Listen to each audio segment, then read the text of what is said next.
Lower abdomen எப்போ பாரு நிறைய கேஸ் ஃபார்ம் ஆகிட்டே இருக்குது. அதாவது அடிவயிறு நிறைய கேஸ் ஃபார்ம் ஆகிட்டு வயிறு பொறுமல் ஆகிட்டே இருக்குது.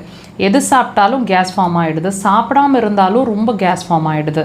இந்த ஃபீலிங் உங்களுக்கு இருக்குது அப்படின்னா அப்போ இந்த பதிவு உங்களுக்கு அதுதான். ஒவ்வொரு பதிவுலேயும் ஒரு விஷயத்தை திரும்ப திரும்ப உங்களுக்கு புரிய வச்சுட்டே இருக்கிறோம்.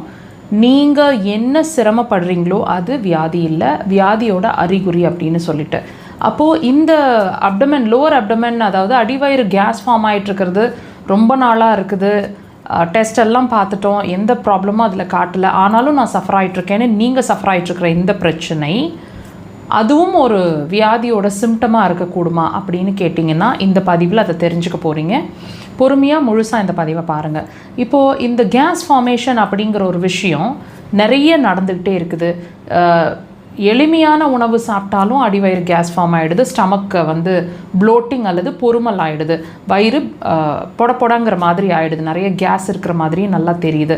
இந்த மாதிரி நீங்கள் ஃபீல் பண்ணிகிட்ருக்கீங்க, அல்லது உடம்புல அங்கங்கே கேஸ் பிடிச்சிக்கிட்டு வலிக்குது, ஏப்பம் நிறையா வருது, ஏப்பமே வரமாட்டேங்குது, வர்றதுக்கு சிரமப்படுது.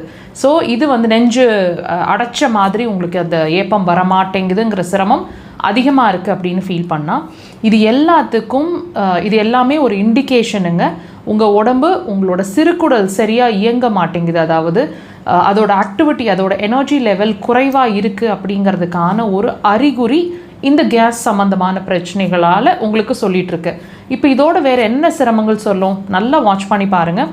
ஈஸியாக டயர்ட் ஆகிட்ருப்பீங்க. என்ன நல்ல உணவுகள் சாப்பிட்டாலும் அது பாடி அப்சார்ப் பண்ண மாட்டேங்குது, நான் ரொம்ப அசந்து போயிடுறேங்கிற மாதிரி ஒரு ஃபீலிங் இருக்கும். அடிவயிறு அப்பப்போ ஹீட் ஆகிற மாதிரி இருக்கும், அல்லது எப்பவுமே ஹீட் ஆகிற மாதிரியே தான் இருக்கும். அண்ட் எமோஷ்னலாக வீக்காக இருப்பீங்க. ஒரு சின்ன விஷயம், ஒரு நியூஸ் கேட்டால் கூட நீங்கள் சட்டுன்னு கண்ணில் தண்ணி வந்துடும், ரொம்ப எமோஷ்னலாக வீக்காக இருக்கிற மாதிரி இருக்கும். அண்ட் ஷோல்டர் பெயின்ஸ் இருக்கும், மேல் ஷோல்டரோ கொஞ்சம் பின்பகுதிகளோ, உங்கள் கைகள் பின்பகுதி எல்போ சைடு வரைக்குமே ரேடியேட் ஆகிற மாதிரி பெயின். சிலருக்கு இந்த சுண்டு விரல் எல்லாம் வலிக்கிற மாதிரி, குடையிற மாதிரி இருக்கும், அல்லது விரல் ஃபுல்லாகவே குடைச்சலோ வலியோ இருக்கும்.